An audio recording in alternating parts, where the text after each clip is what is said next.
Nathaniel Watson.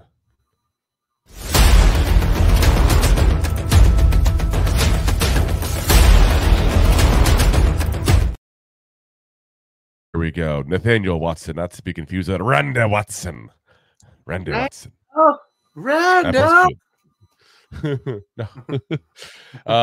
Watson's out of Mississippi State, 6'2", 245 pounds, 23 years old at that point. So he spent 6 years at school overall. Only played in 3 games the first 2 years. So yeah, it wasn't as much experience as you get as the average person who plays 6 years in the college there. Gets the COVID year, obviously, got the redshirt year, so he got this extra 2 years that way.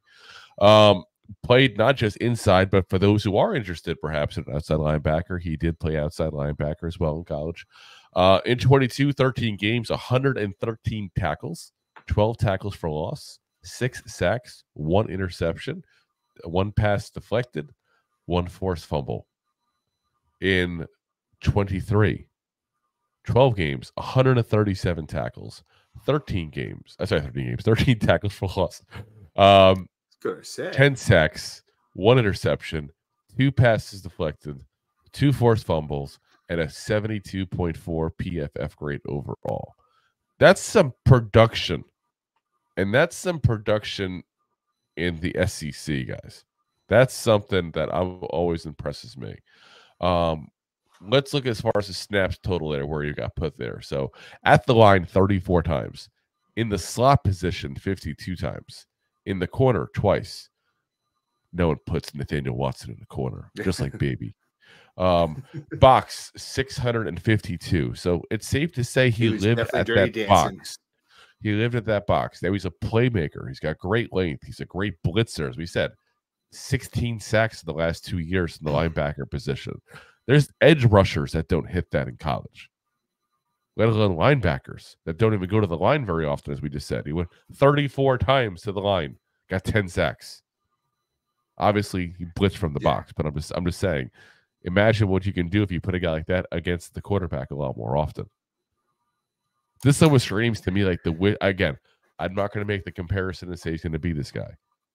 Like the Wish version of Micah Parsons, where they kind of, you played him at linebacker. He's a linebacker. He's the linebacker. Oh, wait a minute. He actually's pretty good at edge. I wonder when I see a player and I watch the film on this guy, I'm like, why did he not get tried as an edge rusher? Like, point blank, you weren't even trying to just go after the quarterback and that's it. And you got 16 sacks in 2 years. If I'm Mississippi State, I'm like, pin your ears back, get the goddamn quarterback.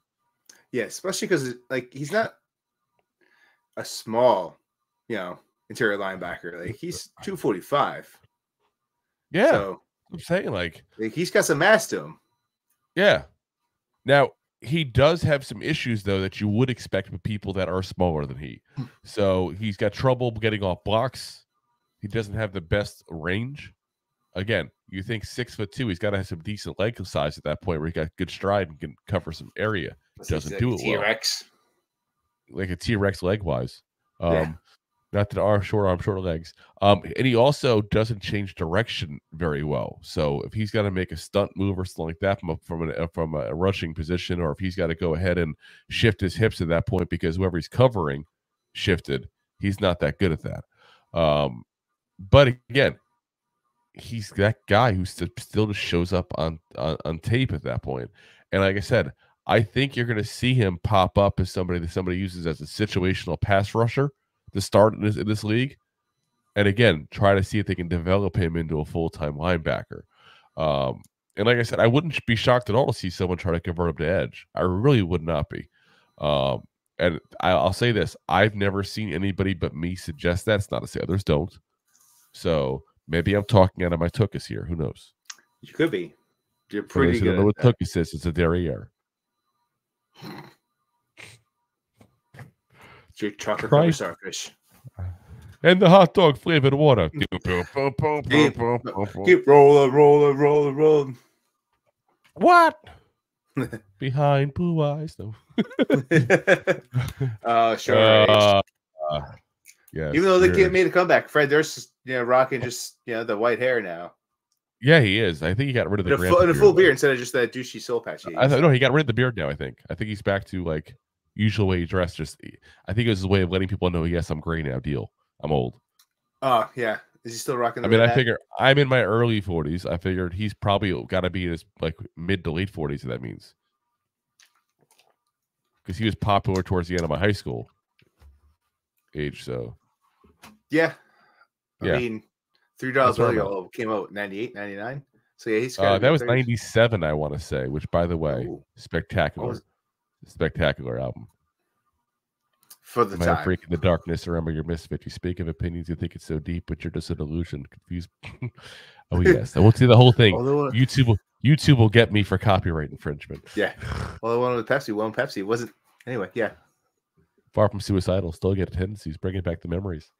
I remember the whole album. I still do. It's a good album, and I guess it would be nice if I could touch your body.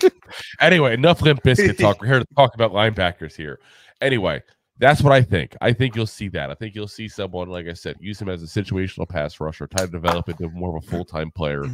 Or, like I said, go that Micah Parsons route and say, you're not a linebacker, dude. Look at how you hit the quarterback. You're an edge rusher. But if he's going to be a full-time edge rusher or a situational pass rusher, for him to see a lot of time in the field, he's going to have to figure out how to get off those blocks.